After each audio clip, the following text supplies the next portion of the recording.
kembali lagi di tips 5 menit bareng Pipit. Kali ini aku akan memberikan tips untuk kamu para milenial gimana caranya supaya kamu bisa mandiri secara finansial. Oke, kenapa sih kamu harus memulai mandiri secara finansial dari sekarang? Jadi khususnya buat kamu para millennials yang mulai memasuki umur-umur 20 tahun ke atas, baiknya kamu mulai bisa lepas dari yang namanya uang jajan orang tua.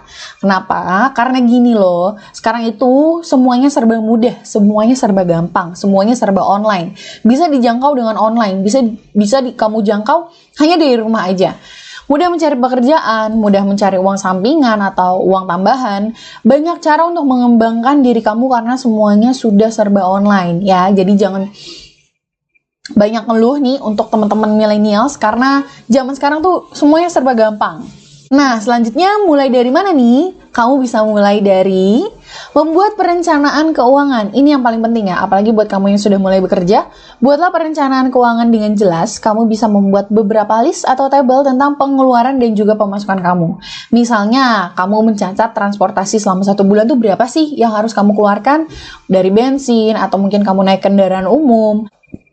Kemudian listrik buat kamu yang ngekos gitu, atau air, konsumsi gitu ya untuk makan siang, makan malam, jajan, belum jajan yang lain di luar makan siang, makan malam, terus dan kebutuhan hari-hari lainnya seperti sampo, sabun, atau mungkin kamu harus membeli baju gitu kan.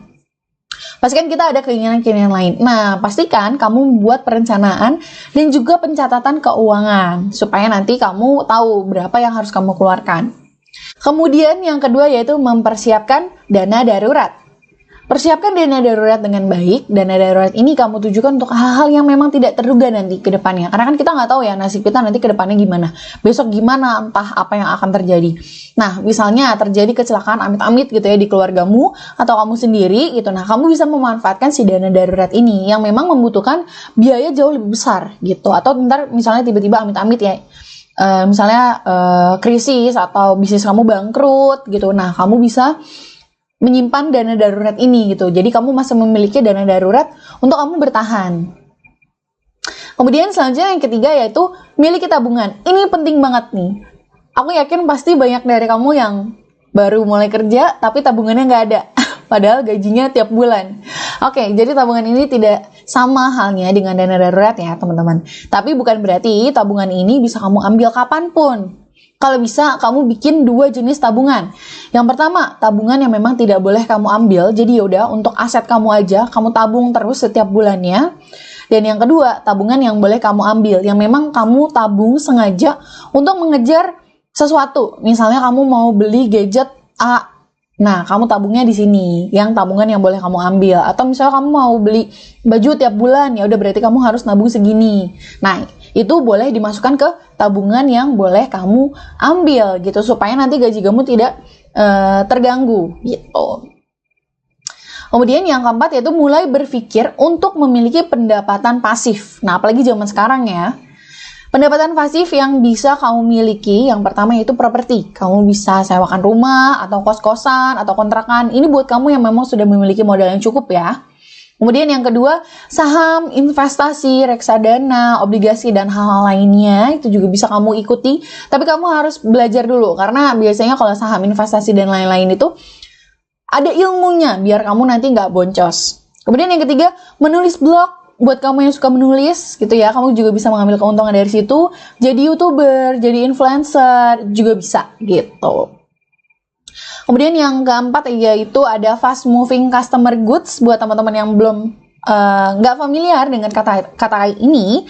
Jadi fast moving customer goods itu misalnya kamu punya produk nih, tapi kamu nggak bisa jualin karena kamu sibuk. Nah, kamu nitip deh di suatu toko atau di mana gitu ya, supermarket. Yaudah, jadi mereka yang jualin gitu. Jadi kamu istilahnya kayak naruh produk di toko orang gitu.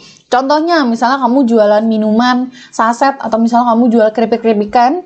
Nah, kamu bisa tuh misalnya taruh di warung, taruh di apa. Jadi keuntungannya bisa bagi hasil atau ya sesuai dengan perjanjian. Kemudian yang terakhir, bisnis afiliasi online. Pasti teman-teman banyak banget dengar tentang bisnis ini gitu ya, karena memang lagi booming banget ya. Jelas kenapa bisa booming, karena semuanya kan sekarang serba online dan semuanya buka yang namanya afiliasi online, dan ini juga cukup menguntungkan. Jadi teman-teman silakan dicari kira-kira mau memiliki pendapatan pasif yang mana nih di antara 5 ini. Oke? Sekian dulu untuk tips kali ini. Semoga teman-teman semua bisa mulai mandiri secara finansial, karena cara mendapatkan keuntungan atau cara mendapatkan hasil di zaman sekarang tuh serba mudah gitu ya. Tapi hati-hati, jangan sampai teman-teman kena tipu. Oke? Jadi harus pilih-pilih juga mau ikut bisnis apa, mau menjalani bisnis apa. Nah, terakhir ada quote seperti biasa. Ini bukan soal menyimpan uang yang banyak, melainkan ini soal bagaimana mengaturnya. Oke deh, sekian dulu tips kali ini. Semoga bermanfaat ya. Sampai jumpa di tips selanjutnya. Dadah!